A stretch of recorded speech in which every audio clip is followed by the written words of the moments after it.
Hello everyone, আরেকটা নতুন video নিয়ে তোমাদের সঙ্গে চলে এলাম। আজকে আমি বানাতে চলেছি লইটা মাছের ফ্রাই উইথ দেশি স্টাইল। ওকে, তো প্রথমেই আমি লইটা মাছগুলোকে ভালো করে সুন্দর করে ধুয়ে পরিষ্কার করে নিয়েছি।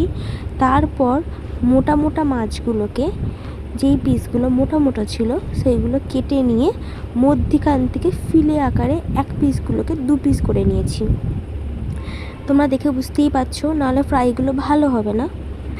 তারপর আমি এটাকে এখন ম্যারিনেশন করব। আদা, রসুন, কাঁচা লঙ্কা পেস্ট দিয়েছি। তার মধ্যে আমি আরেকটু হলুদ গুঁড়ো, একটু লঙ্কা গুঁড়ো, একটু লেবুর রস, নুন দিয়ে এখন ভালো করে ম্যারিনেশনটা করে রাখছি। ভালো করে আমি এর গায়ে মশলাটা মাখিয়ে নেবো, যাতে নুন লেবুর রসটা ভালো করে ফ্লেভারটা যেন মধ্যে থাকে, ঢোকে। এটাকে আমি এখন ফ্রিজে রেখে দেবো কিছুক্ষণের জন্য, 1-2 ঘন্টার জন্য। তারপর আমি এটাকে গরম তেলে ফ্রাই করব।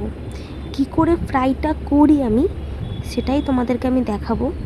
তো এটা হচ্ছে পার্ট 1। পার্ট 2 এর জন্য ওয়েট অ্যান্ড ওয়াচ।